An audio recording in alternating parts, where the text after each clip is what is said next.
তো আপনি যে হাজি সাহেব, আপনি যে মৌলানা সাহেব, আপনি তাহাজ্জুদ পড়ে ফজরের সালাত আদায় করে সকালে হাঁটতে বের হয়েছেন, রাস্তায় এমন লোকের সাথে দেখা হলো, দেখার পরেই বলছেন অমুক লোক এরকম।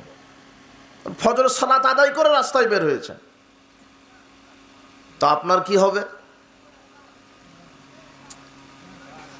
রাসূল সাল্লাল্লাহু আলাইহি ওয়াসাল্লাম বলছেন ওই মহিলা যতই সালাত আদায় করুক বেশি বেশি, যতই সিয়াম রাখুক, যতই বেশি বেশি দান সদকা করুক, যে গীবাত করবে, পরনিন্দা করবে, অভিশাপ করবে, ওর থাকার জায়গা কোথায়?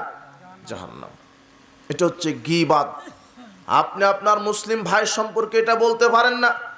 আপনি জানেন লোকটা পাপী, লোকটার চরিত্র খারাপ, কিন্তু মানুষকে আপনি বলে বেড়াতে পারেন না তার মানহানি করার জন্য। বরং মুসলিমের এটা দায়িত্ব, আপনি যদি আপনার কোনো ভাইয়ের ব্যাপারে কোনো কিছু গোপন কোনো পাপের কথা জানেন, সেটা গোপনে রাখা এবং পারলে তাকে একাকী নসিহা করা। কথা বুঝেছেন?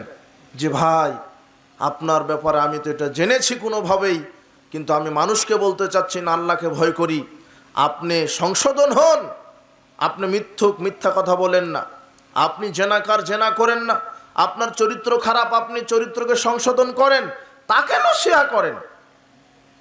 আপনি এই গ্রামে ওই গ্রামে ওই লোক এই লোক এইভাবে বলে বেড়াতে তার পাপের ব্যাপারে পারেন না। বরং রাসূল সাল্লাল্লাহু আলাইহি ওয়াসাল্লাম বলছেন মান সাতারা মুসলিমান সাতারাল্লাহু ফিদ দুনিয়া ওয়াল আখিরা। রাসূল বলছেন কেউ যদি দুনিয়াতে এক মুসলিম আর এক মুসলিমের কোনো পাপ যদি গোপন রাখতে পারে, তাহলে আজকে যে গোপন রাখবে আল্লাহ তাকে তার পাপকে গোপনে রেখে তাকে জান্নাত দিয়ে দিবেন। এই হাদিসটা বললাম সুবহানাল্লাহ বলার জন্য না, তো এই হাদিসটা বললাম যে আপনি কারো গীবাত করবেন না। অথচ আপনার নেচার যে অমুকের ব্যাপারে কথা আর একজনকে না বললে কি আপনি শান্তি পান না। এই জন্য গীবতের মতোই ভয়াবহ পাপ। আপনি চিন্তা করেছেন ওই নারীটার এত নেকির কাজ, এত নেকি, তার সালাতের নেকি, সিয়ামের নেকি, দানের নেকি, কিন্তু পাপ কয়টা? একটাই, জিহ্বার পাপ। আবু হুরায়রা রাদিয়াল্লাহু আনহু বলছেন রাসূল সাল্লাল্লাহু আলাইহি ওয়াসাল্লাম বলেছেন মান কানাত লাহু মাজলামাতুন লিআখি মিন ইরজিহি আও শাই, তোমাদের মধ্যে কেউ যদি তার ভাইকে কোনোভাবে কষ্ট দিয়ে থাকে, কথার দ্বারা বা তার ইজ্জত আবরু নষ্ট করার মাধ্যমে, তার গীবত করার মাধ্যমে, তাকে অভিশাপ দেওয়ার মাধ্যমে, তাকে গালি দেওয়ার মাধ্যমে, তার সাথে ঝগড়া করার মাধ্যমে যদি কেউ কাউকে গালি দিয়ে থাকে, ফালিয়াতাহাল্লালহু মিনহুল ইয়াওম, ওই দিন আসার পূর্বে যেন তারা মিটমাট করে নেয়। কোন দিন? ক্বাবলা আল্লা ইয়াকুনা দিনারুন ওয়ালা দিরহামুন, দিনারান ওয়ালা দিরহামান, ওই দিন আসার পূর্বে, যেই দিন কোনো টাকা পয়সা থাকবে না, দেনার দেরহাম থাকবে না। কোন দিন এটা? কোন দিন বলা হচ্ছে এটা? বিচারের মাঠ, পরকাল। পরকালে কি টাকা পয়সা থাকবে?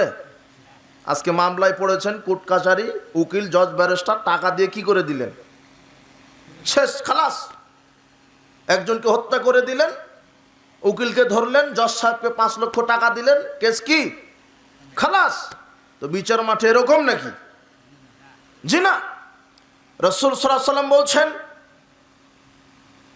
আজকে কোনো ভাই যদি আর এক ভাইয়ের মানহানি করে থাকে, ইজ্জত আবরু নষ্ট করে থাকে, যে কোনো ব্যাপারে, জমি সংক্রান্ত ব্যাপারে, কথার মাধ্যমে, লেনদেনের মাধ্যমে, আপনি একজন প্রতিবেশীর জায়গা জমি আত্মসাৎ করেছেন, 10 শতক জমি, 1 শতক জমি, অর্ধ হাত জমিও যদি আত্মসাৎ করেন, রাসূল বলছেন মান আখাযা শিবরাম মিনাল আরদি যুলমান, যে ব্যক্তি অন্যায়ভাবে অর্ধ হাত জমি আত্মসাৎ করবে, ফাইন্নাহু ইউতাওয়াকু ইয়াউমাল কিয়ামাতি ইলা সাব'i আরাদিন, আল্লাহ তাকে 7 তবক তো খনন করতে বাধ্য করবেন, এবং এই 7 তবক জমি, অনুরূপ 7 তবক জমি তার কাঁধে ঝুলিয়ে দিবেন। কাল্লাফাউল্লাহু আযজা ওয়া জাল, আল্লাহ তাকে জমি খনন করতে বাধ্য করবেন, হাত্তা ইয়াবলুগা আখিরা সাব'i আরাদিন, যখন সে 7 তবক অনুরূপ, আপনি 1 শতক জমি আত্মসাৎ করলে ওই অনুরূপ 1 শতক পরিমাণ নিচে 7 তবক জমি। এই জমিনের স্তর কয়টা? হ্যাঁ, 7টা। আসমানের স্তর কয়টা? 7টা। মনে করেন 1 শতক জমি আত্মসাৎ করেছেন, তাহলে 1 শতক সমপরিমাণ নিচে কত তবক খনন করতে হবে? 7 জমিন। যখন খনন শেষ হবে তখন ওটা আপনার কাঁধে ঝুলিয়ে দিবেন। হাত্তা ইকদাবাইনান নাস, কতদিন পর্যন্ত কাঁধে ঝুলবে মানুষ? ওটা নিয়ে ওই দুর্নীতির সম্পদ নিয়ে যতদিন মানুষের সমস্ত মানুষের বিচার শেষ না হচ্ছে। কত কঠিন এই জুলুমের পাপ, কত কঠিন জুলুমটা, কত কঠিন এই জালেমের বিচার, কত কঠিন। আর জুলম জুলুমাতুন ইয়াউমাল কিয়ামা, এর অন্ধকারে থাকবে বিচারের মাঠে। আপনি ক্ষমতায় গিয়ে মানুষের, জনগণের টাকা পয়সা দুর্নীতি করছেন, দেশের সম্পদ আত্মসাৎ করছেন, জনগণের অর্থ সম্পদ চুরি করছেন, ক্ষমতা আছে প্রতিবেশীর সম্পদ আপনি আত্মসাৎ করছেন। যেই পরিমাণ আত্মসাৎ করছেন, আল্লাহ সুবহানাহু ওয়া তাআলা বলছেন ওমাই ইয়াগলুল ইয়াতি বিমা গাল্লা ইয়াউমাল কিয়ামা, যে যতটুকু আত্মসাৎ করবে, যে পরিমাণ আত্মসাৎ করবে সেই পরিমাণ কাঁধে নিয়ে বিচার মাঠে উপস্থিত হবে। আবু হুরায়রা রাদিয়াল্লাহু আনহু বলেন, আহাদা রাজুলুল লিরাসূলিল্লাহ সাল্লাল্লাহু আলাইহি ওয়াসাল্লাম গোলামান ইউকালু লাহু মিদআম, রাসূল সাল্লাল্লাহু আলাইহি ওয়াসাল্লামের নিকটে কিছু ব্যক্তি এসে বলছেন, আল্লাহর নবী, আপনি নেতা মানুষ, এই ব্যক্তিটা আপনার খাদেম, আপনার কাজ করবে, আপনার প্রয়োজনীয় কিছু কাজ করবে, আপনার সহযোগী, খাদেম, সেবক, আপনি এটা নেন, আমরা হাদিয়া দিলাম আপনাকে। নাম হচ্ছে মেদাম। ইয়াহুত রাহলান লিরাসূলিল্লাহ সাল্লাল্লাহু আলাইহি ওয়াসাল্লাম, মেদাম লোকটা রাসূল সাল্লাল্লাহু আলাইহি ওয়াসাল্লামের হাওদা ঠিক করছিলেন, উটের পিঠের উপরে যেটা বসার বাহন, ওটা সুন্দরভাবে ন্যাকড়া বা ভালো করে মুছে দিচ্ছিলেন যাতে ওখানে বসবে। উটের হাওদাটা ঠিক করছিলেন। ইয আসাবা উসামুন আয়রুন, ওই হাওদা ঠিক করতে করতে একদিক থেকে একটা তীর এসে মেদামের শরীরে লেগে গেল। ফাকাতালাহু, মেদাম ওখানেই মারা গেলেন। ফাকালান নাস হানিয়ান লাহুল জান্নাহ, লোকেরা বলে উঠল, বাহ, এটা মুহাম্মদ সাল্লাল্লাহু আলাইহি ওয়াসাল্লামের খাদেম, সেবক, তার সেবা করতেন, তার দেখাশোনা করতেন, তার কাজে সহযোগিতা করতেন, এটা রাসূল সাল্লাল্লাহু আলাইহি ওয়াসাল্লামের খাদেম, অবশ্যই জান্নাতে চলে গেছে। রাসূল সাল্লাল্লাহু আলাইহি ওয়াসাল্লামের কানে যখন এই কথা গেল তখন তিনি বলছেন, কাল্লা, না, আমার খাদেম হবে আর জান্নাত চলে যাবে? আমার খাদেম হলে হবে? পীর সাহেবের খাদেম হলেই হবে? বড় আলেমের খাদেম হলেই হবে? রাসূল বলছেন না, কাল্লা, কখনো নয়। ইন্না আখাযাহা ইয়াউমা খায়বার মিনাল মাগানিম লাম তুসবিহাল মাকাসিম। শোনাই সাহাবীগণ, শোনো, আমি বলি, তোমরা তো জানো না, আমার এই খাদেম, এই মেদাম নামক এই লোকটা খয়বারের যুদ্ধের দিনে রাষ্ট্রীয় সম্পদ থেকে, জনগণের সম্পদ থেকে, রাজকোষ থেকে একটা চাদর আত্মসাৎ করেছিল। কয়টা চাদর? একটা চাদর। জনগণের সম্পদ, গনিমতের সম্পদ থেকে, গনিমতের সম্পদ জনগণের সম্পদ, মুসলমানের সম্পদ, ওটা গনিমতের সম্পদ, ওটা জাতির সম্পদ, ওটা জনগণের সম্পদ। রাসূল বলছেন, শোনো, এই আমার এই মেদাম নামক খাদেমটি রাষ্ট্রীয় কোষাগার থেকে একটা চাদর আত্মসাৎ করেছিল। লা তাশতাইলু আলাইহি নারান, একটা চাদর আত্মসাৎ করার কারণে আল্লাহ তাকে জাহান্নামের আগুনে উত্তপ্ত করছে। ফালাম্মা সামিয়া যালিকান নাস, যখন মানুষের কাছে এই কথাটা পৌঁছে গেল কানে, কি একটা চাদর আত্মসাৎ করার পরিণাম জাহান্নাম। যা রাজুলুন ইলান নবী সাল্লাল্লাহু আলাইহি ওয়াসাল্লাম শিরাকিন আও শিরাকাইন, একজন ব্যক্তি রাসূল সাল্লাল্লাহু আলাইহি ওয়াসাল্লামের কাছে নিয়ে এসেছে একটা সুতা, দড়ি, রশি, বুঝেন তো আপনারা, জুতার ফিতা, এই অনুরূপ পরিমাণ বস্তু নিয়ে এসেছে, এনে বলছেন, আল্লাহর নবী, এর কি হবে? তখন রাসূল সাল্লাল্লাহু আলাইহি ওয়াসাল্লাম বলছেন, শোনো, শিরাকুম মিন নার আও শিরাকানে মিন নার, একটা জুতার ফিতা চুরি করো অথবা দুইটা জুতার ফিতা চুরি করো, তার পরিণাম হবে জাহান্নাম। একটা রশি, একটা দড়ি, একটা জুতার ফিতা চুরি করার পরিণাম যদি জাহান্নাম হয়, তাহলে এই দেশের নেতা নেত্রীর বিচার মাঠে কি হবে? মাদ্রাসার প্রিন্সিপালের কি হবে? মসজিদের ক্যাশিয়ারের কি হবে? এমপি, মন্ত্রী, মেম্বার, চেয়ারম্যান, মিনিস্টার, এদের কি হবে? মসজিদের ক্যাশিয়ার জনগণের টাকা থেকে 1 টাকা যদি মেরে খায় জান্নাত হবে না। কথা বুঝেননি মনে হয় আমার। মাদ্রাসার প্রিন্সিপাল বলে যে 5 লক্ষ টাকা মিষ্টি খাওয়ার জন্য দিতে হবে, তাহলে আর জান্নাত নাই। ও 10 বার হজ করলেও হবে না। মেম্বার, চেয়ারম্যান, এমপি, মন্ত্রী, আর এখন নেতা হয় চুরি করার ধান্দাতেই নেতা হয়। একটা মেম্বার হতে 20 লক্ষ টাকা লাগে, চেয়ারম্যান হতে লাগে 1 কোটি, আর এমপি নমিনেশন নিতে লাগে 150 কোটি। মানে একজন মেম্বার 20 লক্ষ খরচ করছে আর নিয়ত করছে ক্ষমতা পেলে 20 কোটি টাকা খাবো। কথা বুঝেননি মনে হয়? আপনি বুঝবেন কি করে? আপনাকে তো বলদ বানায় রাখছে।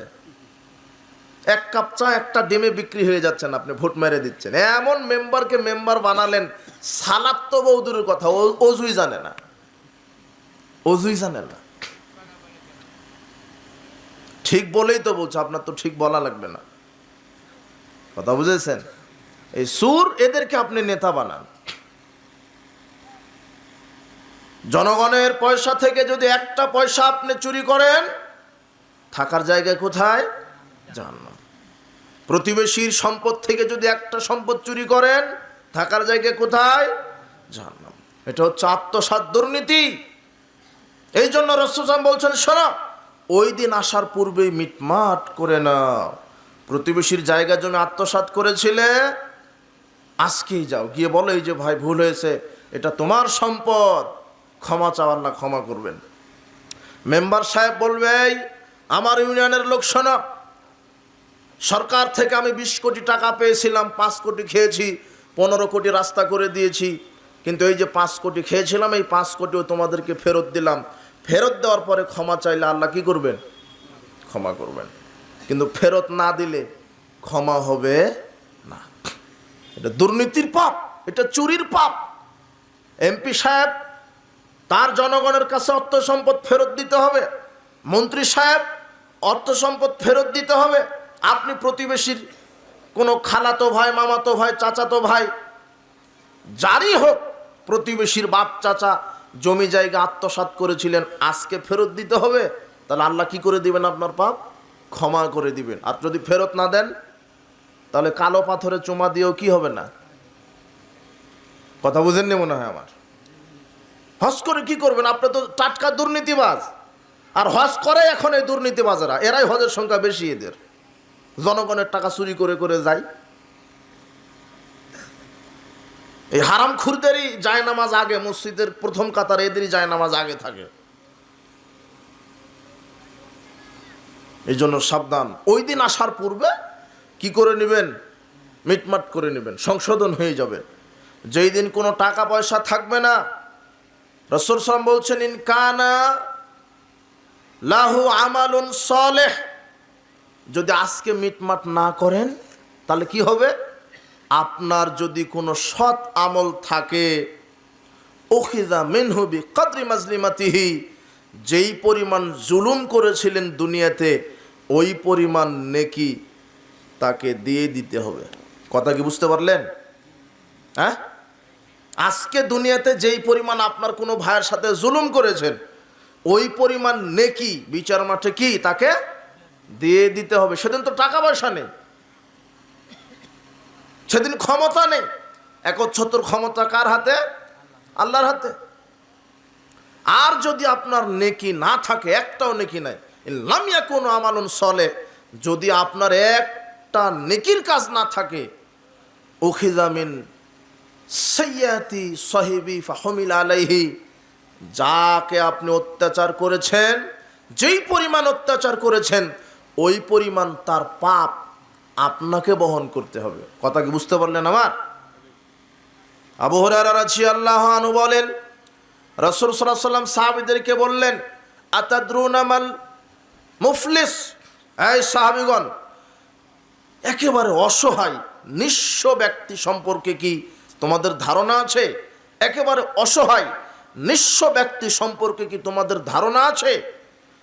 তো সাহাবীগণ যতটুক জানে ততটুক বললেন যে ফিনা মাল্লা দিরহামালা মাতা, আমরা তো জানি নিঃস্ব, একেবারে ফকির, নিঃস্ব ব্যক্তি ওই ব্যক্তি যার উপকারী কোনো বস্তু নেই, কোনো টাকা পয়সা নেই, এই তো ফকির, এই তো নিঃস্ব, আমরা জানি।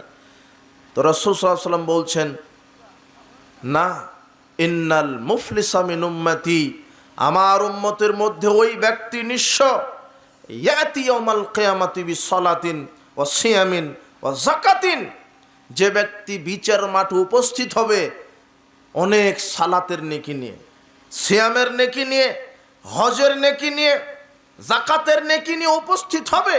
ওয়া ইয়াতি কাদ শাতামা হাযা ওয়া কাযাফা হাযা ওয়া কালা মালা হাযা ওয়া সাফাকা দামা হাযা ওয়া দারাবা হাযা। রাসূল সাল্লাল্লাহু বলছেন, শুধু কি তাই? একদিকে তার সালাতের নেকি, সিয়ামের নেকি, হজের নেকি, যাকাতের নেকি নিয়ে উপস্থিত হবে, আর একদিকে ওই ব্যক্তিটা কাউকে গালি দেওয়ার পাপ, কারো গীবত করার পাপ, কাউকে তহমত অপবাদ দেওয়ার পাপ, কারো সম্পদ মেরে খাওয়ার পাপ, কাউকে অন্যায়ভাবে চড়থাপ্পড় মেরেছিল, লাঠি দিয়ে মেরেছিল তার পাপ, কারো রক্তপাত ঘটেছিল, এই পাপও নিয়ে উপস্থিত হবে। একদিকে সালাত সিয়ামের নেকি, আর একদিকে কিসের পাপ? গীবতের পাপ, পরনিন্দার পাপ, মানুষের ইজ্জত আবরু মান সম্মান হানি করার পাপ, অবৈধভাবে দুর্নীতি করেছিলেন, মানুষের জায়গা জমি খেয়েছিলেন, সেগুলির পাপ। পাপও নিয়ে উপস্থিত হবেন, সালাত সিয়ামের নেকি নিয়েও উপস্থিত হবেন। এখন বাদীকে, আপনি হলেন বিবাদী, আর একজন বাদী ওখানে চলে আসবে। বাদী এসে বলবে, আল্লাহ, এই লোকটা আমাকে গালি দিত, আমার প্রতিবেশী ছিল, এই যে এই লোকটা আমাকে গালি দিত, আল্লাহ এই লোকটা আমাকে মিথ্যা অপবাদ দিয়েছে, আল্লাহ এই যে প্রতিবেশী আমার সম্পদ অন্যায়ভাবে দুর্নীতি করেছে, আল্লাহ এই যে প্রতিবেশী, এই যে অমুক লোক, আমারই রাষ্ট্রের লোক, একসাথেই থেকেছি, আল্লাহ এই লোকটা আমাকে অন্যায়ভাবে চড়থাপ্পড় মেরেছিল, আমার অন্যায়ভাবে রক্তপাত ঘটিয়েছিল। এভাবে বাদী আল্লাহর কাছে কি দিবে? বিচার দিবে।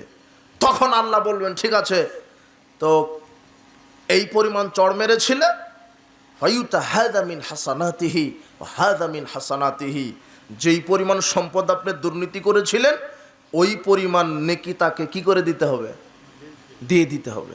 যেই পরিমাণ তাকে গালি দিয়েছিলেন, যেই পরিমাণ অপবাদ দিয়েছিলেন, যেই পরিমাণ রক্ত ঝরিয়েছিলেন, ওই পরিমাণ নেকি তাকে দিয়ে দিতে হবে। এইভাবে সালাতের নেকি থেকে দিবেন, সিয়ামের নেকি থেকে দিয়ে দিতে হবে, দান সদকার নেকি থেকে দিয়ে দিতে হবে। নেকি দিতে দিতে এখনো বিবাদীর পাপ, বিবাদীর এখনো অন্যায়টা মিটেনি। তখন কি করবে? ফাইন ফানিয়াত হাসানাতু ক্বাবলা ইউকদাম আলাইহি, এইভাবে সালাত সিয়াম হজ যাকাতের নেকি দিয়ে বিবাদীর মামলাটা পরিশোধ করতে করতে এক সময় আপনার নেকি কি হয়ে যাবে?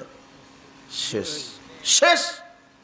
কিন্তু এখনো বিবাদী পাবে, এখনো শেষ হয়নি।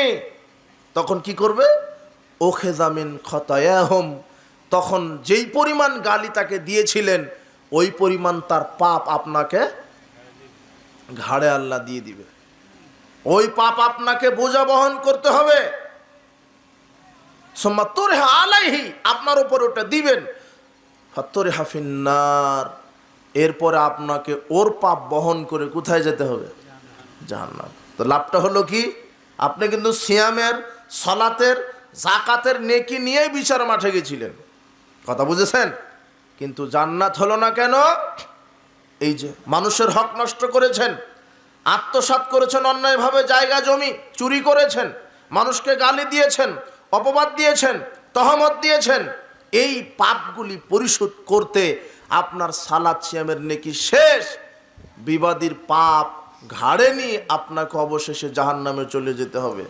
তাই আমার উপস্থিত মুসলিম দিনী ভাই বোনেরা, আপনাদেরকে বলছি, ওই দিন আসার পূর্বেই মানুষের হক যার যতটুকু মেরে খেয়েছেন আদায় করেন, ক্ষমা চান, ফিরে আসেন। কতটুকুন আত্মসাৎ করেছেন, কাকে গালি দিয়েছেন, কাকে অপবাদ দিয়েছেন, কাকে অন্যায়ভাবে পিটিয়েছেন, কাকে মেরেছেন, তার কাছে যান, ক্ষমা চান। আর পাপ কিন্তু দুই ধরনের, একটা আল্লাহর সাথে জড়িত পাপ, আর একটা কার সাথে? মানুষের সাথে জড়িত পাপ। রাসূল সাল্লাল্লাহু আলাইহি ওয়াসাল্লাম বলছেন, কেউ যদি হজ করে আসে, হজ যদি কবুল হয়, তাহলে আল্লাহ তাকে ওই দিনের মতো নিষ্পাপ করে যেদিন তার মা তাকে প্রসব করে। কিন্তু আপনি একজনকে ওই এয়ারপোর্টেই ওই প্লেনে ওঠার সময়তে একজনকে অন্যায়ভাবে চড় মেরেছেন, চর মারার পরে আপনি হজ কাবা ঘরে গেছেন, গিয়ে গিলাপ ধরে কান্নাকাটি করছেন, আল্লাহ পাপ সব ক্ষমা করে দাও, সব পাপ ক্ষমা হবে, কিন্তু ওই যে চর মেরেছেন ওই পাপ ক্ষমা হবে না। কথা বুঝেননি মনে হয়? ওই পাপ ক্ষমা নিতে গেলে কার কাছে যাওয়া লাগবে? যাকে চর মেরেছেন তার কাছে যাওয়া লাগবে। প্রতিবেশীর জমি কতটুকু আত্মসাৎ করেছেন ওকে ফেরত দিতে হবে। হজ করলে পাপ ক্ষমা হবে না, তাহাজ্জুদ পড়লে পাপ ক্ষমা হবে না, রমাদানে সিয়াম রাখলে পাপ ক্ষমা হবে না। ওই যে হাদিস আছে না, যে রমাদানে সিয়াম রাখলো ঈমান নিয়ে নেকির আশায় তার বিগত সব পাপ কি ক্ষমা। খুব হাদিস এটা জানেন, তাই না? কিন্তু আপনি অমুককে অন্যায়ভাবে মেরেছেন, অমুকের হক নষ্ট করেছেন, গীবত করেছেন, অপবাদ দিয়েছেন, নেন নাকি পাপ ক্ষমা হয় কিভাবে? আল্লাহর সাথে জড়িত যেগুলি পাপ সেগুলি পাপ ক্ষমা হতে পারে, কিন্তু মানুষের সাথে জড়িত পাপ কার কাছে গিয়ে ক্ষমা চাইতে হবে? মানুষের কাছেই। ব্যবসায়িক যারা আছেন ওজনে কম দিয়েছেন, যাকে যাকে দিয়েছেন তাকে আবার ওজনে পরিপূর্ণ করে দিতে হবে, ওই পাপ হজ করে ক্ষমা হবে না। এটা খুবই কঠিন, মানুষের সাথে জড়িত পাপ এটা এত কঠিন, এই জন্য বহু মানুষ বিচার মাঠে হজ যাকাত তাহাজ্জুদ পড়ার পরও জাহান্নামে চলে যাবে, এই মানুষের সাথে জড়িত পাপ থাকার কারণে। আর আজকে তদন্ত করেন, প্রায় সব পাপ, বেশিরভাগ পাপ মানুষ কার সাথে বেশি করছে? মানুষের সাথেই। হাজী সাহেবের কোনো পাপ নাই, ও জেনাও করে না, ও শুনেছে যে না তামাক খাওয়া হারাম, ছেড়েও দিয়েছে। কথা বুঝেননি মনে হয়? বাবা হজ করেছি শেষ বয়সে, আর সুদ খাবো না, আগে জেনা করতাম আর করব না। কোনো পাপ নাই হাজী সাহেবের, কোনো কাজও নাই, শুধু সালাত আদায় করে চার স্টলে বসে আর অমুকের গীবত গায়। কথা বুঝেছেন কি আমার? মানুষ, শয়তান মানুষকে বিভিন্নভাবে জাহান্নামে নিয়ে যাওয়ার পায়চারা করছে। কোনো না কোনোভাবে শয়তান চ্যালেঞ্জ করেছে যে আমি মানুষকে জাহান্নামে নিয়ে যাব, তবে আল্লাহ বলেছেন মুখলেস বান্দা তাদেরকে তুমি জাহান্নামে নিয়ে যেতে পারবে না। আমাদের মুখলেস হতে হবে।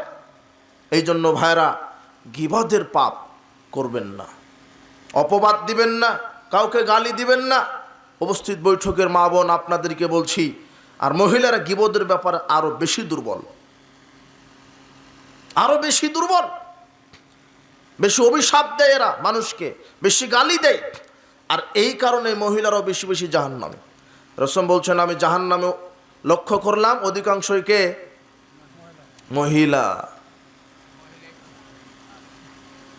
ইত্তালাতু ফিন্নার, আমি জাহান্নামে উকি দিলাম, ফারাইতু আকসারা আহলিন নিসা, আমি দেখলাম অধিকাংশই মহিলা। রাসূল সাল্লাল্লাহু আলাইহি ওয়াসাল্লাম ঈদুল ফিতর অথবা ঈদুল আজহায় ঈদগার মাঠে গেলেন, গিয়ে বলছেন ইয়া মাশারান নিসা তাসাদদাকনা, হে মহিলা সম্প্রদায় বেশি বেশি দান সদকা করো, ফাইন্নী উরিতু কুন্না আকসারা আহলিন নার, কারণ আমি তোমাদেরকে বেশি বেশি জাহান্নামে দেখছি। তখন মহিলারা বলছেন কুলনা বিমা ইয়া রাসূলুল্লাহ, আপনি কি বলছেন আল্লাহর নবী, আমাদের কি অপরাধ আমরা বেশি বেশি জাহান্নামী? তখন রাসূল বলছেন শোনো, তাকফুরনাল আশির, তোমরা স্বামীর সাথে অবাধ্যতা দেখাও, স্বামীকে মূল্যায়ন করো না। অনেক মহিলা আছে তাহাজ্জুদ পড়ে ঠিক ঠিক টাইমে, কিন্তু স্বামী পানি চাইলে পানি দেয়, ঠান্ডার বদলে গরম। স্বামীকে মূল্যায়ন করে না, খুব পরহেজগারিতা দেখায়, সিয়াম রাখে, কিন্তু স্বামীকে সহ্য করতে পারে না। সাবধান, স্বামীর খেদমত করেই জান্নাতে যেতে হবে। রাসূল বলছেন তোমরা বেশি বেশি জাহান্নামী, মানে তোমরা স্বামীকে মূল্যায়ন করো না, স্বামীর খেদমত করো না, স্বামীকে অবমূল্যায়ন করো। তাকফুরনাল আশির তুকসিরুল লানা, দ্বিতীয় পাপ, মহিলারা বেশি বেশি অভিশাপ দেয়, ঝগড়া হলেই অভিশাপ দেয়। আর তৃতীয় পাপ, মহিলারা বেশি বেশি উলঙ্গ হয়ে ঘুরতে পছন্দ করে। এই তিনটা পাপের কারণে নারীরা বেশি বেশি কোথায় যাবে? জান্নাত। তার একটা হচ্ছে স্বামীর অবাধ্যতা, স্বামীকে মেনে জান্নাত যেতে হবে। দুই শ্রেণীর মানুষের নফল ফরজ কোন ইবাদত কবুল হয় না। ইসনানে লা তুজাইজু সালাতুহুমা রুসাহুমা, দুজন ব্যক্তির সালাত মাথায় পর্যন্ত যায় না। তার এক আব্দুন আবাকা মিন মাওয়ালি, ওই দাস যে তার মালিককে না বলেই পালিয়ে গেছে, যতক্ষণ না সে মালিকের কাছে ফিরে তওবা না করে। দুই ওমরাতুন আসাদ জাওজাহা, ওই নারীর সালাত সিয়াম হজ যাকাত কোনোটাই কবুল হবে না, ওই নারীর নফল ফরজ ইবাদত কবুল হবে না, যেই নারী কার অবাধ্যতা দেখাবে? তো আপনার স্ত্রী তাহাজ্জুদ পড়ে কি করলো? মা বোনদেরকে বলছে, আপনি তাহাজ্জুদ পড়ে কি লাভ, সালাত আদায় করে কি লাভ? আপনি স্বামীকে সহ্য করতে পারছেন না। আশ্চর্য কথা, স্বামী পাগল হোক ছাগল হোক, ওর হচ্ছে স্বামী, তাকে মূল্যায়ন করেই জান্নাতে যেতে হবে আপনাকে। যেই নারী স্বামীর অবাধ্যতা দেখায়, ওই নারীর ফরজ নফল ইবাদত কবুল হয় না। সাবধান। রাসূলের কাছে একজন মহিলা আসলেন, আসার সাথে সাথে বলছেন, আজাউজানাংতি, তোমার কি স্বামী আছে? মহিলা বলছেন, কলাত নাম, হ্যাঁ আমার স্বামী আছে। কাই ফাংতি লাহু, আচ্ছা তুমি তোমার স্বামীর জন্য কেমন? তখন মহিলা বলছে, মালুহি ইল্লা মাজাস্তান, আমি আমার স্বামীকে যথাযথ মূল্যায়ন করে চলি, কিন্তু আমার স্বামী আমাকে তেমন সময় দেয় না। আবার অনেক স্বামীও আছে স্ত্রীকে মূল্যায়ন করে না, এরকম আছে না? স্ত্রীকে মূল্যায়ন করে না। আমি এখানে এক পক্ষ ভাবে বক্তব্য দিব এটা নয়, যেমনি স্বামীর হক স্ত্রীর উপরে আছে, ঠিক স্ত্রীর হক একজন স্বামীর উপরেও আছে। শুধু আপনি খেদমত চাইবেন কিন্তু স্ত্রীর খেদমত করবেন না। তবে ওই নারীটা বলছেন, আল্লাহ রসুল, আমি ভালোই খেদমত করি, কোনো কমতি নেই, কিন্তু আমার স্বামী আমাকে সময় দেয় না, পরামর্শ করে না, আমাকে মূল্যায়ন করে না, একটু কমতি কমতি আমি খেদমত পাই। তখন রাসূল সাল্লাল্লাহু আলাইহি ওয়াসাল্লাম বলছেন, ফাংজুরি আইনাংতি মিনহু, ধৈর্য ধারণ করো, তুমি তোমার স্বামীকে ছাড়া কোথায় যাবে? ফাইন্নামা হু জান্নাতুকা নারুক, স্বামী তোমার জান্নাত জাহান্নামের কারণ। একজন মহিলার জান্নাত জাহান্নামের কারণ কে? স্বামী। স্বামীকে খেদমত করেই জান্নাত, স্বামীকে খেদমত করেই জান্নাত। রাসূল বলছেন, লাউ কুনতু উমিরতু, আমি যদি কাউকে সেজদা করার নির্দেশ দিতাম, লাউ কুনতু উমিরা আহাদান আইয়াসজুদা লিআহাদিন লামারতুল মারআতান তাসজুদা লিজাওজিহা, আমি যদি কাউকে পুরুষ মানুষ হয়ে মানুষকে সেজদা করার জন্য বলতাম, তাহলে নারীদেরকে বলতাম তারা যেন তার স্বামীকে কি দেয়? সেজদা দেয়। স্বামীর মর্যাদা কত বেশি। রাসূল সাল্লাল্লাহু আলাইহি ওয়াসাল্লাম বলছেন, শোনো সাহাবীগণ, আলা উখবিরুকুম মিন আহলিল জান্নাহ, আমি কি তোমাদেরকে জান্নাতবাসী সম্পর্কে খবর দিব না? সাহাবীগণ, আমি কি তোমাদেরকে জান্নাতবাসী সম্পর্কে খবর দিব না? সাহাবীগণ বলছেন, জি বলেন। কুলনা বালা ইয়া রাসূলুল্লাহ, আপনি বলেন জান্নাতবাসী কারা? তখন তিনি বলতে লাগলেন, শোনো, আমি বলি, আন-নাবিয়্যু ফিল জান্নাহ, যারা নবীগণ তারা জান্নাতি। ওয়াস-সিদ্দীক ফিল জান্নাহ, যারা সত্যবাদী তারা জান্নাতি। ওয়াশ-শাহীদু ফিল জান্নাহ, যারা শহীদ তারা জান্নাতি। ওয়া মাওলুদুন ফিল জান্নাহ, যারা নবজাতক শিশু ছোট্ট অবস্থায় মারা গেছে তারা জান্নাতি। এইভাবে বলতে বলতে তিনি বলছেন, শোনো সাহাবীগণ, ওয়া নিসাউকুম মিন আহলিল জান্নাতিল ওয়াদুদুল আউদুল মাওলুদু আলা জাওজিহা, ওই নারীরাও বেশি বেশি জান্নাতি যেই নারী স্বামীকে শান্তি, তৃপ্তি, ভালোবাসা দিতে পারে আর বেশি বেশি বাচ্চা প্রসব করতে পারে, এই নারীরাও বেশি বেশি জান্নাতি। কয়টা গুণ পাওয়া গেল নারীর? দুইটা। আমার কথা বুঝেন আপনারা? ওই নারীরাও বেশি বেশি জান্নাতি যেই নারীর স্বামীকে তৃপ্তি, ভালোবাসা, শান্তি দিতে পারে, আর যেই নারী বেশি বেশি কি দিতে পারে? বাচ্চা দিতে পারে। দেখেন, মা বোনদেরকে বলছে এই দুটা বৈশিষ্ট্য আছে কিনা। স্বামীকে শান্তি, তৃপ্তি দিতে হবে, স্বামীকে মূল্যায়ন করতে হবে, স্বামীর জন্য সেজে গুজে থাকতে হবে। এই হাদিসটা কবে আমরা আপনাদেরকে বোঝাবো? আপনার স্ত্রী আপনার সামনে যখন আসে মনে হয় যে মুচি ম্যাথরের মতো চেহারা, আর যখন ওই তার দেওরের সাথে ঘুরছে বা তার ওই পাড়া প্রতিবেশীর কোনো চাচা খালুর সাথে বা বাইরে গেছে, মার্কেটে গেছে বা বিবাহের অনুষ্ঠানে গেছে, তখন কিভাবে ডানা কাটা পরি। কথা বুঝেননি মনে হয় আমার কথা কি বুঝতে পারেন? অথচ শরীয়ত বলছে যে ডানা কাটা পরির মতো সেজে থাকতে হবে। কার সামনে? স্বামীর সামনে। অথচ স্বামীর সামনে যেভাবে আছে মনে হচ্ছে মুচি মেথর। অবাক কথা। এত কষ্ট করে স্বর্ণের কি বানিয়ে দিলেন? চুড়ি বানিয়ে, নাকফুল, কানের দুল বানিয়ে দিলেন, পরে না। ওই যে 5 বছর পরে কার বিয়ের দাওয়াত পাবে সেখানে পড়ে চলে গেছে। কথা বুঝেছেন কি আমার কথা? স্ত্রীকে স্বামীর জন্য সেজে গুজে থাকতে হবে, এটা শরীয়ত। রাসূল এই কথাই বলছেন যে স্বামীর সামনে সেজে গুজে থাকো, স্বামীকে মূল্যায়ন করো, শান্তি তৃপ্তি দাও, স্বামীর বাধ্য থাকো, স্বামীকে মূল্যায়ন করো। আর কি করো? বেশি বেশি সন্তান প্রসব করো। রাসূল বলছেন তাজাওয়াজুল ওয়াদুদাল ওয়ালুদা, তোমরা ওই নারীকে বেশি বেশি বিবাহ করো যেই নারী বেশি বেশি সন্তান দিতে পারে। ফাইন্নী মুকাথিরুম বিকুমুল উমামা, কেন আমি মুহাম্মদ সাল্লাল্লাহু আলাইহি ওয়াসাল্লাম বিচারের মাঠে গর্ব করব যে আমার উম্মতের সংখ্যা সবচেয়ে বেশি, বিচারের মাঠেও বেশি, জান্নাতিও বেশি। সুবহানাল্লাহ। তা আপনি বুঝবেন কি করে? রাসূল সাল্লাল্লাহু আলাইহি ওয়াসাল্লাম বললেন যে যেই নারী বেশি বেশি সন্তান দিতে পারে ওই নারীকে বিবাহ করো। তা আপনি তো বিবাহই করলেন না, বুঝবেন কি করে? কথা বুঝেন আমার? তার মানে রাসূল শরীয়ত বলেছে নারীকে বিবাহ করলে তার বংশ দেখা লাগবে। কি দেখা লাগবে? বংশ। তার মায়ের দিকে দেখো, তার খালা, তার ফুপু। তার মায়ের যদি 10টা বাচ্চা থাকে তাহলে যাকে বিবাহ করতে চাচ্ছেন এরও 10টা বাচ্চা হবে ইনশাআল্লাহ। এটা বংশ দেখতে হবে। কিন্তু আপনি যাকে বিবাহ করেছেন ও সর্বোচ্চ 2টে, একটা দেওয়ার পরে বলছে আর পারবো না। ও যে মাস্টার ডিগ্রি পাস, কথা বুঝেননি মনে হয়। আবার শয়তান বলছে কি যে 2টার বেশি নয়, একটা হলেই ভালো হয়। আশ্চর্য কথা। সন্তান বেশি নিলে দুনিয়াতেও লাভ, পরকালেও লাভ। দুনিয়াতে কি লাভ? শক্তি, নেকি, সব দিকেই, অর্থ, সম্পদ। আপনার যদি 10টা সন্তান হয় তাহলে আপনার শক্তি বেশি হবে না? হবে? 10টা সন্তান যদি হয়, 10টা সন্তান যদি কর্মক্ষেত্রে লাগে তার টাকা বেশি হবে না? হবে? হবে।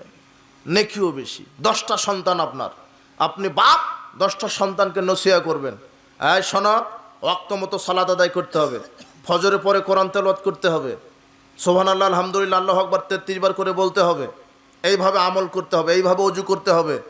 রাসূল বলছেন মান দাআ ইলা হুদান, কেউ যদি কাউকে সৎ আমলের নির্দেশ দেয়, কানা লাহু মিনাল আজরি, তাহলে তার জন্য নেকি আছে, মিসলু উজুরি মান তাবিয়াহু, যেমন তার অনুসারীর জন্য নেকি আছে।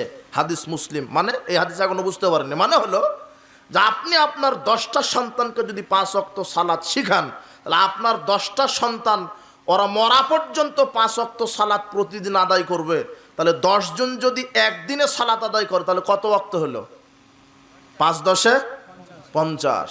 আপনার 10 সন্তান পেল 50 ওয়াক্ত সালাতের নেকি, আর আপনি বাপ একাই পেলেন 50 ওয়াক্তের সালাতের নেকি। তো নেকিও বেশি, শক্তিও বেশি, অর্থ সম্পদও বেশি, টাকাও বেশি। 3 জন বিদেশ থাকবে, 3 জন ভালো বড় অফিসার হবে, 2 জন রিক্সা চালাবে, সবাই তো আর এক সমান হবে না। কথা বুঝেননি মনে হয়? টাকাও বেশি, সম্পদও বেশি, নেকিও বেশি।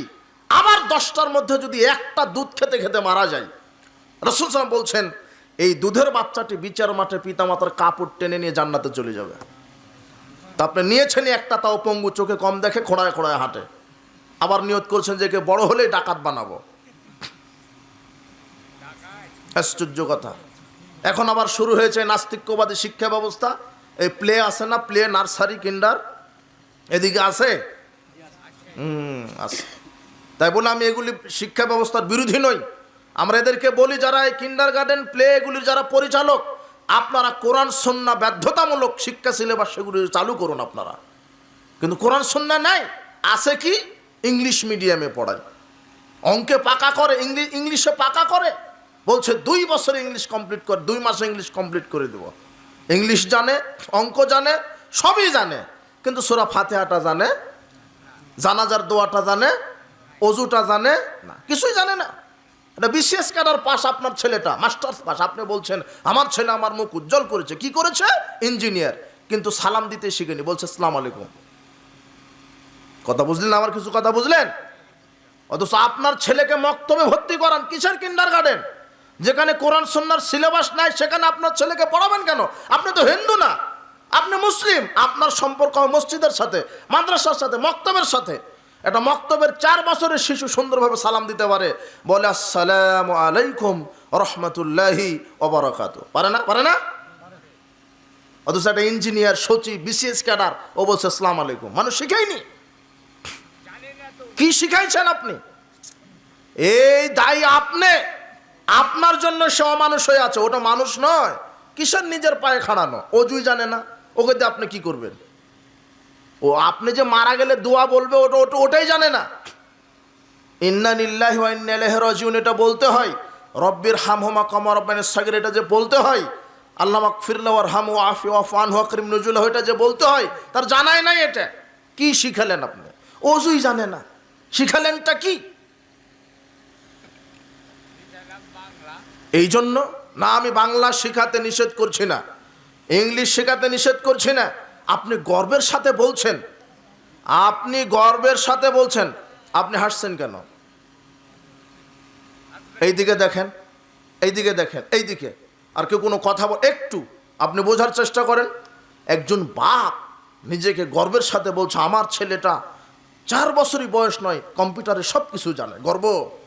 আমার মেয়েটা 5 বছর বয়স হয়নি, মোবাইলের সব ফাংশন জানা আছে, সব জানে, সব শিখায় আছে, কিন্তু শিখায়নি শুধু অজু কিভাবে করা লাগে, ফাতিহা কিভাবে পড়তে হয়, সালাত কিভাবে পড়তে হয়।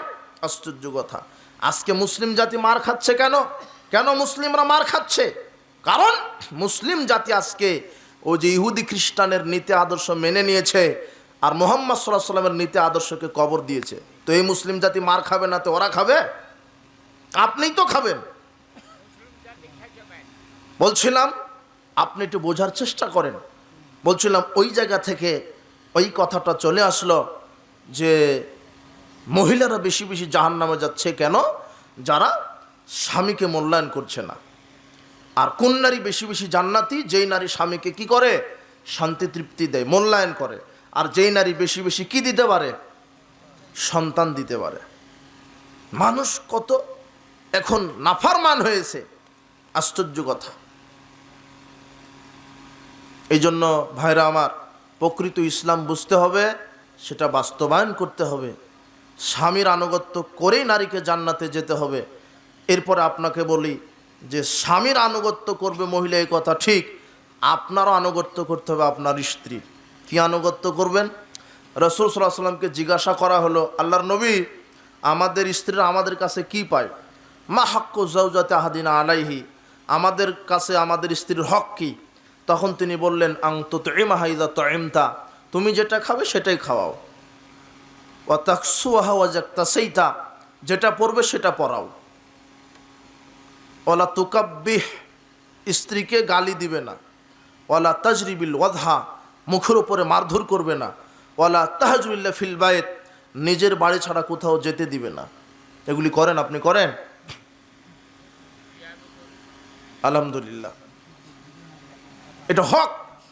আর কি করবে শোনেন, রাসূল সাল্লাল্লাহু আলাইহি ওয়াসাল্লাম সাহাবীদেরকে বাইরে পায়চারি করতে দেখলে বলতেন, ইরজিউ ইলা আহলিকুম, এই তোমরা যাও, বাড়িতে যাও, বেশি পাই, এত রাস্তাঘাটে ঘোরা লাগে কেন? রাসূল সাল্লাল্লাহু আলাইহি ওয়াসাল্লাম বলতেন, ইরজিউ ইলা আহলিকুম, ফিরে যাও, বাড়িতে যাও, তোমাদের স্ত্রীর নিকটে থাকো। ফাকিমু ফিহিম, স্ত্রীকে বেশি বেশি সময় দাও। অমরুহুম, তাদেরকে কোরআন সুন্নাহ থেকে নির্দেশ দাও। ওয়াল্লিমুহুম, তাদেরকে শিষ্টাচার, আদব কায়দা, কোরআন সুন্নাহর জ্ঞান শিক্ষা দাও। এভাবে রাসূল সাল্লাল্লাহু আলাইহি ওয়াসাল্লাম সাহাবীদেরকে বলতেন। সাহাবীগণ স্ত্রীর কাছে বেশি বেশি থাকতেন, তাদেরকে বুদ্ধি পরামর্শ দিতেন। এই জন্য স্ত্রীর সাথে পরামর্শ করবেন, তাদের সাথে খেলতামাশা করবেন, হাসি ঠাট্টা করবেন, সময় দিবেন, সাংসারিক কাজে সহযোগিতা করবেন। রাসূল সাল্লাল্লাহু আলাইহি ওয়াসাল্লাম এত বড় ব্যক্তি, তিনি নবী, তিনি রাসূল, তিনি রাষ্ট্রের প্রধান, এরপরও স্ত্রীকে সময় দিয়েছেন। কিভাবে জানেন? আয়েশা রাদিয়াল্লাহু তাআলা বলছেন, কানা ফি মেহনাতি আহলি ইয়ানি খিদমাত আহলি, রাসূল সাল্লাল্লাহু আলাইহি ওয়াসাল্লাম আমাদের পরিবারে, আমাদের সংসারে সাহায্য করতেন, সহযোগিতা করতেন, পরিবারে সহযোগিতা করতেন। জুতায় তালি লাগাতেন, বকরির দুধ দহন করতেন। সাধারণ মানুষের মতো আমাদের স্ত্রীদেরকে সহযোগিতা করতেন, রান্নার কাজে সহযোগিতা করতেন। যখন আজান হয়ে যেত তখন সালাতের জন্য কোথায় চলে যেতেন? মসজিদ, আর আপনি যান কোথায়? বাজারে, তাই না? অনেক ডিফার আছে। আপনার রাসূল সাল্লাল্লাহু আলাইহি ওয়াসাল্লাম আদর্শ আপনার ভিতরে নাই। স্ত্রীকে মূল্যায়ন করেন, স্ত্রীকে সময় দেন, তার সংসারের কাজে সহযোগিতা করেন। খৈরুকুম মিন আহলি, রাসূল বলছেন তোমাদের মধ্যে ওই ব্যক্তি উত্তম যে ব্যক্তি তার স্ত্রীর নিকটে উত্তম। সুবহানাল্লাহ। এবং বিচার মাঠে আল্লাহ সাক্ষ্য নেবেন স্ত্রীর কাছ থেকে যে তোমার স্বামী কেমন। স্ত্রী যদি বলে ভালো তাহলে জান্নাত হবে, আবার স্বামীর কাছ থেকে সার্টিফিকেট নেবেন স্ত্রী কেমন। স্বামী যদি বলে ভালো তাহলে জান্নাত হবে। কথা মনে হয় বুঝাতে পারিনি। এটা স্বামী স্ত্রীর ব্যাপারে কথাটা এভাবে চলে আসলো, আসলে কথা এরকম নয়, বা এটা বলতেও চাইনি। বলছিলাম যে ওই নারীর কথা বলতে গিয়েই যে যেই নারীটা বেশি বেশি সালাত সিয়াম আদায় করার পরও এই গিবাদের পাপ থাকার কারণে কোথায় গেল? তাহলে সাবধান, গিবাদ করা যাবে না, পরনিন্দা করা যাবে না, মানুষকে গালি দেওয়া যাবে না, ঝগড়া করা যাবে না। আবু হুরায়রা রাদিয়াল্লাহু আনহু বলছেন রাসূল সাল্লাল্লাহু আলাইহি ওয়াসাল্লাম বলেছেন তাজিদুনা শাররান নাসে ইয়াউমাল কিয়ামাতি জালওয়াজহাইনে। শোনো সাহাবীগণ, বিচার মাঠে সবচেয়ে নিকৃষ্ট ব্যক্তি হিসেবে তোমরা ওই ব্যক্তিকে দেখতে পাবে যেই ব্যক্তিটার দুইটা মুখ। কয়টা মুখ? দুই মুখ মানে মুনাফিকি আচরণ করে। এর কথা আল্লাযী ইয়াতি হাওলাই বিওয়াজহিন ইয়াতি হাওলাই বিওয়াজহিন। রাসূল সাল্লাল্লাহু আলাইহি ওয়াসাল্লাম বলেই দিলেন যে এক মুখে দুই কথা বলে, এর কথা ওকে গিয়ে লাগায়, ওর কথা ওকে গিয়ে লাগায়। এই শ্রেণীর এই রুগী আছে না সমাজে? আছে। এরা নিকৃষ্ট ব্যক্তি, এরা বিচার মাঠে নিকৃষ্ট, এরা হচ্ছে দ্বিমুখী। একজনের কথা আর একজনকে অন্যভাবে বলে, ওর কথা অন্যজনের কাছে বলে। সাবধান। রাসূল সাল্লাল্লাহু আলাইহি ওয়াসাল্লাম বলছেন মান কানা যা ওয়াজহাইন ফিদ দুনিয়া, যে ব্যক্তি দুনিয়ার জীবনে দ্বিমুখী আচরণ করবে, কানা লাহু লিসানান মিন নার ইয়াউমাল কিয়ামা, জাহান্নামে তার দুইটা জিহ্বা হবে। কয়টা? দুইটা। কার দুইটা জিহ্বা হবে? যে দ্বিমুখী, যে এই দুনিয়াতে মুনাফিকি আচরণ করেছে, এর কথা ওকে লাগায়, ওর কথা ওকে লাগায়। এই জন্য সাবধান। আর এই যে গীবত করার কারণে সালাত সিয়াম হজ যাকাতকারী এই লোকগুলাই কোথায় যাবে? জাহান্নাম। সাবধান। আপনার সালাত সিয়ামের 5 পয়সা দাম থাকবে না যদি মানুষের সাথে জড়িত পাপগুলি আপনার থাকে।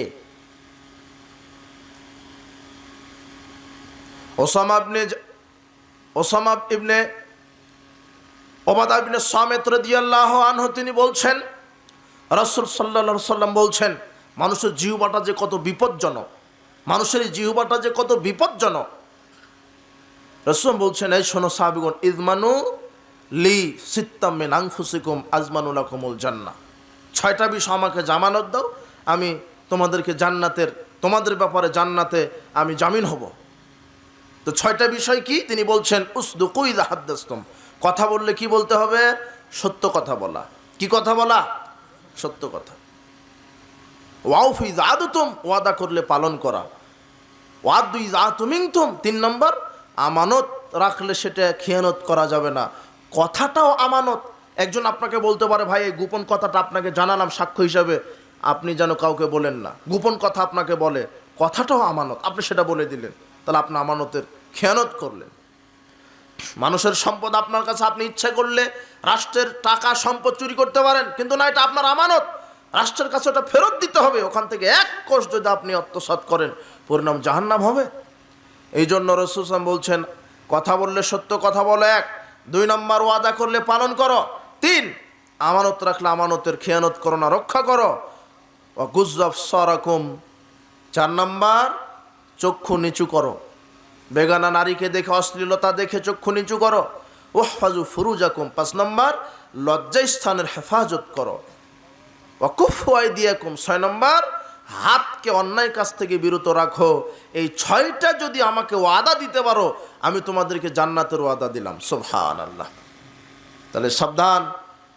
সাল বিন সাদ রাদিয়াল্লাহু আনহু বলছেন রাসূল সাল্লাল্লাহু আলাইহি ওয়াসাল্লাম বলেছেন মায়াজমান লিমা বাইনা লাহইয়াইহি ওয়া মা বাইনা রিজলাইহি আজমান লাহুমুল জান্নাহ। 2টা বিষয় আমাকে জামিন দাও, মুখ এবং লজ্জাস্থান, তাহলে আমি তোমাদেরকে জান্নাতের জামিন দিব। মুখ দিয়ে অশ্লীল কথা বলবে না, গীবাত করবে না, গালি দিবে না, ঝগড়া করবে না, লজ্জাস্থান দিয়ে জেনা করবে না। রাসূল সাল্লাল্লাহু আলাইহি ওয়াসাল্লাম একদা সাহাবীদেরকে বলছেন, এই সাহাবারা আতাদরুনা মাকসারু মাইদখিলুন নাসান নার, তোমরা কি বলতে পারবে কোন দুইটা বিষয় মানুষকে বেশি বেশি জাহান্নামে নিয়ে যাবে? তোমরা কি বলতে পারো কোন দুইটা বিষয় বেশি বেশি জাহান্নামে নিয়ে যাবে মানুষকে?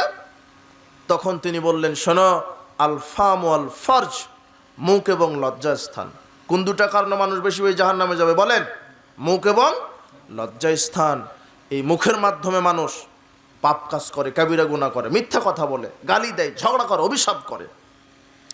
রাসূল সাল্লাল্লাহু আলাইহি ওয়াসাল্লামকে এক ব্যক্তি জিজ্ঞাসা করলেন, আল্লাহর নবী, আমার ওপরে আমার যে বডিটা, এর মধ্যে সবচেয়ে বিপজ্জনক বস্তু আমার জন্য কোন বস্তু? রাসূল সাল্লাল্লাহু আলাইহি ওয়াসাল্লাম নিজের জিহ্বাটা ধরে বলছেন, এই জিহ্বাটা সবচেয়ে বিপজ্জনক তোমার জন্য, সবচেয়ে বিপজ্জনক জিহ্বা। এই জিহ্বা দিয়ে মানুষ সত্য ঘটনা মিথ্যা উপস্থাপনা করে, সাক্ষী দেয় মিথ্যা। নিরপরাধ লোক 5 বছর 10 বছর ধরে জেলখানায় ধুকে ধুকে মরছে, কোন সাক্ষীর কারণে? মিথ্যা সাক্ষীর কারণে। এই জন্য সাবধান ভাইরা, এই জিহ্বার পাপ থেকে বিরত থাকেন। গীবাত, পরনিন্দা, হটকারিতা। মানুষ হয়ে দুনিয়াতে বাঁচার চেষ্টা করেন, মানুষ, প্রকৃত মানুষ, মানুষ হয়ে। রাসূল সাল্লাল্লাহু আলাইহি সাল্লামকে জিজ্ঞাসা করা হলো, কি জিজ্ঞাসা করা হলো? আইয়ুন নাস আফদাল, সর্বশ্রেষ্ঠ ব্যক্তিকে, সর্বশ্রেষ্ঠ মানুষকে। দেখেন, সর্বশ্রেষ্ঠ ইবাদত গুজারকে এটা বলা হলো না। খুব সংক্ষেপ, আমি শেষ করে দেবো, একটু মনোযোগী হওয়ার চেষ্টা করেন। সমাজে আপনাকে মানুষ হয়ে বেঁচে থাকতে হবে, মানুষ হয়ে বেঁচে থাকতে হবে। রাসূল সাল্লাল্লাহু আলাইহি সাল্লামকে জিজ্ঞাসা করা হলো না যে সর্বোত্তম আমলদার কে ব্যক্তি, কোন ব্যক্তি বেশি আমলদার। রাসূল সাল্লাল্লাহু আলাইহি সাল্লামকে জিজ্ঞাসা করা হলো মানুষকে, শ্রেষ্ঠ মানুষকে। তখন তিনি বললেন, কুল্লু মাখমুমিল কলব ও সাদুকিল লিসান, প্রত্যেক নিষ্কলুষ অন্তর এবং সত্যভাষী মানুষ, তারা হচ্ছে প্রকৃত মানুষ। সাহাবীগণ বলছেন, আল্লাহর নবী, সত্য কথা বলতে হবে এটা আমরা জানি, কিন্তু নিষ্কলুষ, এই যে মাখমুমিল কলব শব্দটা আপনি বললেন, এটা ফামা নারিফু, আমরা এটা বুঝতে পারলাম না। আপনি বলেন যে মাখমুমিল কলবটা কি?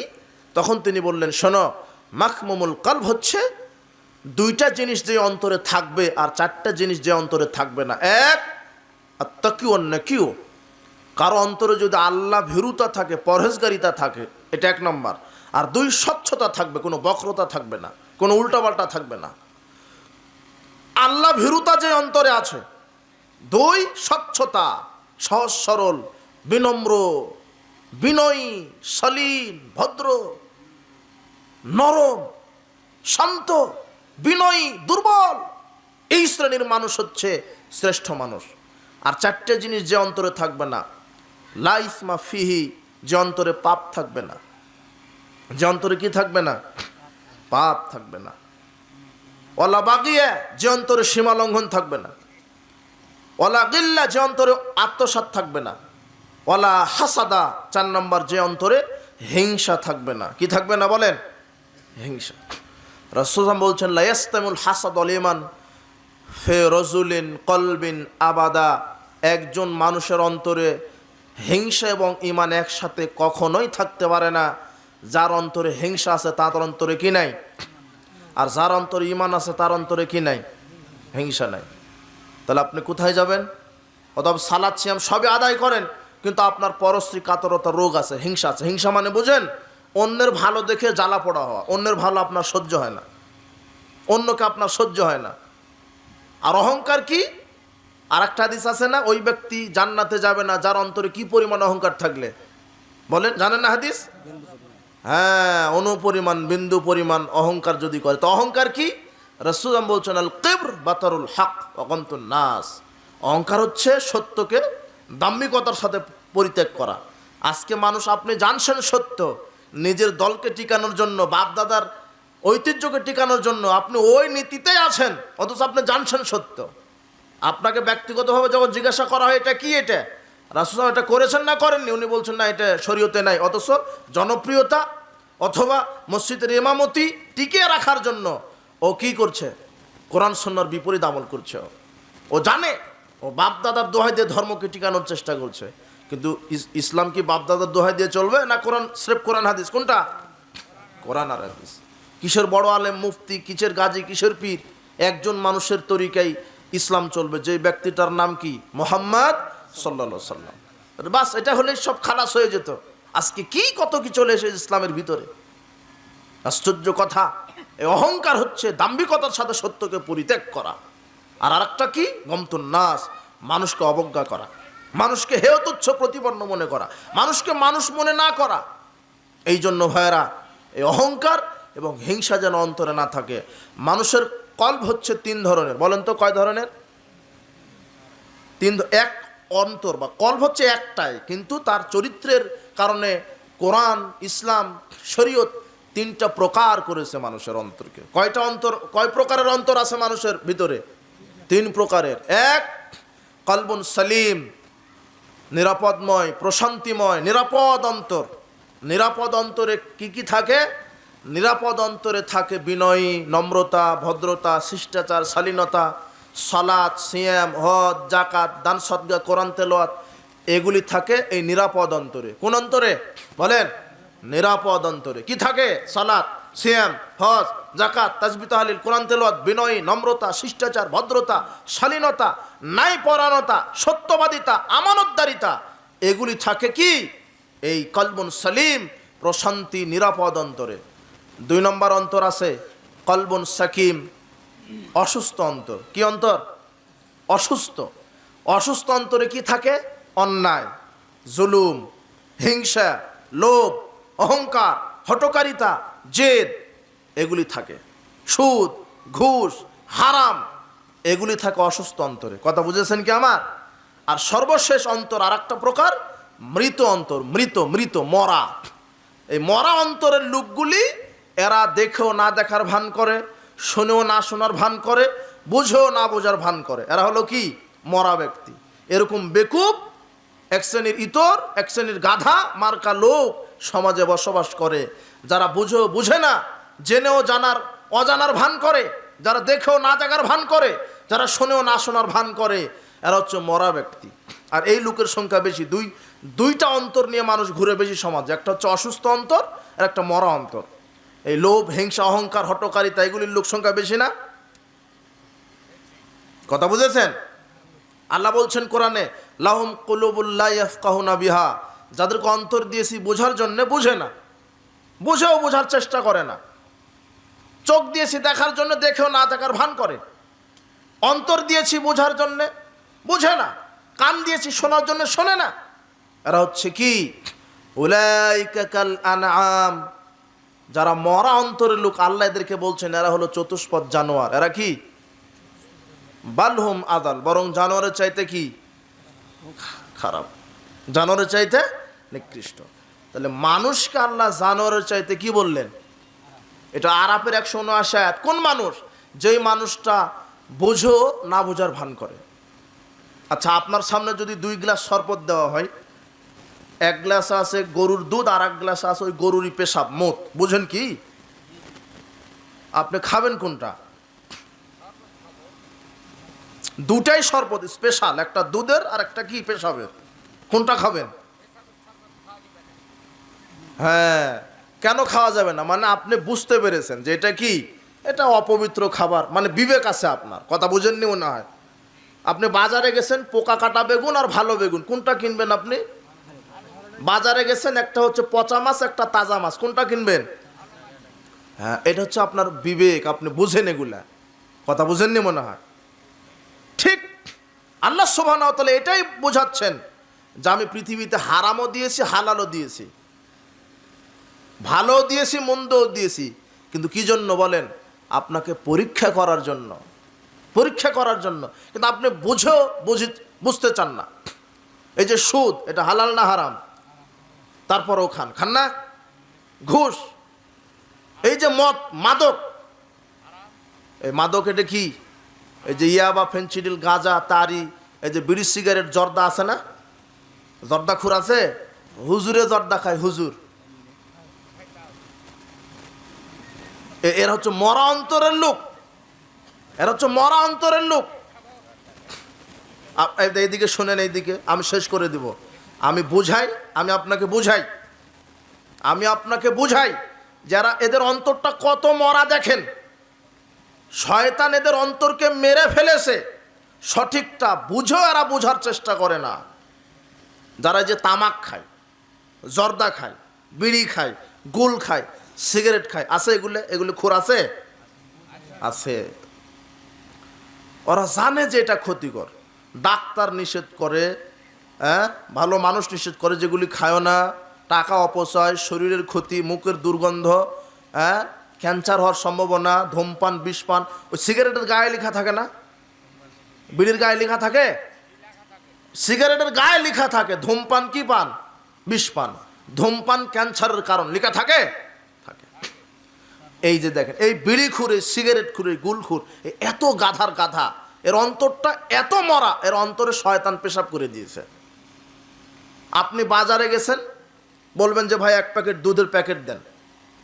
দেখেন, দুধের প্যাকেট কিনেছেন আপনি, এবং দুধের প্যাকেটের গায়ে যদি লেখা থাকে যে এই দুধ পান, বিষ পান, ও দুধ খাবেন? আপনি খাবেন? আপনি তো খেতে কিনেননি, বাচ্চাকে খাওয়াবেন, ও দুধ পায় না মায়ের, ফিডার খাওয়ান, ল্যাকটোজেন খাওয়ান, ও বা আপনার বাচ্চাকে খাওয়াবেন, তো আপনি ওই দুধ কিনবেন? কেন কিনবেন না? দুধের গায়ে কি লেখা আছে? দুধ পান, বিষ পান। খাবেন আপনি? কিন্তু এই ইতর মার্কা বিড়িখুর, জর্দাখুর, আর এত ইতর, ওই সিগারেটের প্যাকেটে লেখা থাকে ধূমপান, বিষ পান, তাও খায়। তাহলে বুঝেছেন এরা কতখানি মরা অন্তরের লোক। ওই সিগারেট আপনার এই গরু পালেন না, যে দেখলাম তো গরু পালেন মনে হয়, সকালে গরুকে একটু খাবার দিয়েন সিগারেট, কুকুরকে দিয়েন সিগারেট, ওই জর্দাটা দিয়েন, জর্দার ডিব্বা কুকুরের সামনে ফেলে দিবেন, বাড়ির ওই ছাগল, গরু সবার কাছে ফেলে দিবেন, কেউ খাবে না। ওই যেখানে জর্দা চাষ হয়, মানে তামাক যেখানে চাষ হয়, তামাক যেখানে চাষ হয় সেখানে ওরা বেড়া দেয় না। বেড়া বুঝেন তো? ওই তামাক থেকেই জর্দা, তামাক থেকেই বিড়ি, তামাক থেকেই সিগারেট। তো ওই যে ওখানে বেড়া ঘেরাও দেয় না, ওদেরকে জিজ্ঞাসা করবেন, কি ভাই আপনারা বেড়া দেন না কেন? আমরা তো সাপাহার, নগা, রাজশাহীর লোক, আমরা পটল বেগুন চাষ করি, আম বাগানে বেড়া দিই, কেন বেড়া দেন? বলেন, কি খেয়ে নিবে? কে খেয়ে নিবে? বলছেন না কেন? শুধু বলছে খেয়ে নিবে। মানে পটল বেগুনে আপনি বেড়া দেন কেন? গরুয়ে খেয়ে নিবে, তাই ছাগলে খেয়ে নিবে। তামাক পাতা যেখানে চাষ হয় বেড়া দেয় না। ওদেরকে জিজ্ঞাসা করবেন, ওরা সুন্দরভাবে তাফসির করে আপনাকে বলে দিবে, ভাই লাভজনক ব্যবসা, অত তেমন পরিচর্যার প্রয়োজন হয় না, বেড়া কেন দিব? এটা গরুয়ে মুখই দেয় না, গরুয়ে খায় না, ছাগলে খায় না, বান্দরে খায় না, ভেড়ায় খায় না, কুকুরেও খায় না, শুয়োরেরাও খায় না, খায় বাংলাদেশের হুজুরেরা। কথা বুঝেছেন? আর বলে মাকরুহ। এদের কাছে ঘোড়ার গোশত খাওয়া হারাম, আর জর্দা খাওয়া মাকরুহ। এদেরকে বুঝাবেন কি দিয়ে? এদেরকে শরীয়ত সব চলছে এই দলের এই গোড়ামি দিয়ে। আপনার এই মুখের দুর্গন্ধটা গ্রামের টয়লেটের চাইতে আপনার দুর্গন্ধ বেশি। আর এই সিগারেট, জর্দা এই গরিব মানুষেরা খায় না, কারণ একটা সিগারেটের দাম এখন 20 টাকা পার হয়ে গেছে। যার বেতন যত বেশি, সে তত বেশি গাঁজাখোর। আপনার এই এলাকার ভ্যান চালক সর্বোচ্চ আকেশ কোম্পানির বিড়ি কিনে খায়। কেন? বিড়ির দাম কম, টাকাও কম, ওর গাঁজার পাওয়ারও কম। আর যে বেতন পায় 40,000 টাকা, বলছে কিসের আকেশ কোম্পানি, ব্যানসন সুইচ। কথা বুঝেছেন কি আমার? এরা হলো মরা অন্তরের লোক, ইতর মার্কা। এরা কি মার্কা? আজকে তওবা করেন, গুল কোনোদিন মুখে দিবেন না। ওই যে আপনার দাদি বসা, যাই যুবক, তোমার দাদিকে বললো যে দাদি আর গুল মুখে দিও না, এই মুরব্বী আর জর্দা মুখে দিবেন না। আপনি বুঝেন না নাকি? আপনার অন্তর আসলে কি শয়তান পেশাব করে দিল নাকি? যেটা কুকুরে মুখে দেয় না, ওটা আপনি চিবান, আর আপনার সামনে কথা বলাই যায় না, দাঁতগুলি একেবারে যে তরমুজের বিচির মতো হয়ে আছে। আশ্চর্য কথা। আপনি কখন মানুষ হতে শিখবেন? মানুষ হতে শিখেন। ওই আগে আমার দাদা বলতো যে মানুষ হবে এটা, মানুষ হতে পয়সা লাগে না, অমানুষ হতেই পয়সা লাগে। কথা বুঝেন নিব না? সাবধান, মানুষ হতে শিখেন সমাজে। সর্বশেষ হাদিসের ইবারত করে আমরা আজকের বৈঠকটা ভঙ্গ করবো ইনশাআল্লাহ। রাসূল সাল্লাল্লাহু আলাইহি ওয়াসাল্লাম বলছেন, 4টা জিনিস যদি থাকে তোমার ভিতরে, সব ধ্বংস হলেও তুমি ধ্বংস হবে না। 4টা বিষয় যদি থাকে, সব ধ্বংস হলেও তুমি ধ্বংস হবে না। 1, হুসনু খলিকাতিন, ভালো আচরণ। আপনি যে সমাজে মানুষ, 5 ওয়াক্ত সালাত আদায় করেন, তাই কি মানুষ আপনি? বুঝেননি আমার কথা?